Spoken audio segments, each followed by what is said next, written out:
কিন্তু যখন মসজিদ দাঁড়ায় আল্লাহর কাছে সাক্ষ্য দিবে যে আল্লাহ, আমি তো অপেক্ষা করেছিলাম, মুয়াজ্জিন তো ডাক দিয়েছিল হাইয়া আলাস সালাহ, তোমরা নামাজের জন্য আসো।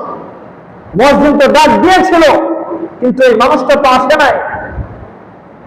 কি জবাব দিবেন? জবাব দেওয়ার কিছু আছে? মসজিদ দাঁড়ায় বলবে যে আল্লাহ, মুয়াজ্জিন বলেছিল হাইয়া আলাল ফালাহ, সফলতার দিকে আসো, নামাজের দিকে আসো, তুমি নামাজ পড়ো, নামাজই সফলতা, তোমার সফলতা তোমাকে ধরা দিবে।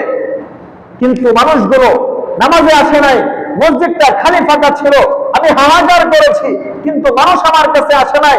আল্লাহ, আজকে আমি সাক্ষী দিচ্ছি, এই মানুষগুলো যেমন দুনিয়ার জমিনে সফলতার পিছনে দৌড়াইছিল, আজকে তাদের সফলতাকে, তাদের সফলতা, তাদের উপার্জিত সম্পদকে আজকে সাপ বানায়া তাদের গাড়ে ঝুলায়া দাও। সুবহানাল্লাহ, নাউজুবিল্লাহ বলেন। আমার আপনার এই যে আমি আপনি যেটাকে সফলতা মনে করতেছি, সেটা কিয়ামতের ময়দানে আমার আপনার ঘাড়ে সাপ বানায়া ঝুলিয়ে দেওয়া হবে। আমাকে আপনাকে, আমার আপনার সম্পদ গ্রাস করে ফেলবে। কল্পনা করা যায়? আমি আপনি খুবই সহজভাবে, তার কি ব্যাপার, নামাজের সময় হয়েছে, আচ্ছা ঠিক আছে পরে নামাজ পড়েন, এই যে পরে পড়বেন, পরে আর পড়া হইল না। কিন্তু মসজিদ তো আপনার ব্যাপারে তার ডাইরেক্টে মামলা করে দিছে। আপনি ভাবতেছেন আমাকে তো বলার কেউ নাই, সমস্যা নাই, আরেকটু বয়স হোক পরে পড়বো, কিন্তু পরে পড়বেন, মসজিদ তো আপনার ব্যাপারে মামলা একটা করে দিছে।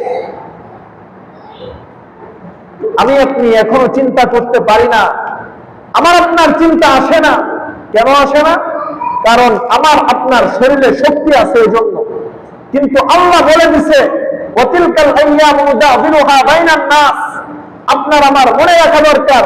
আল্লাহ বলছেন সময় পরিবর্তনশীল।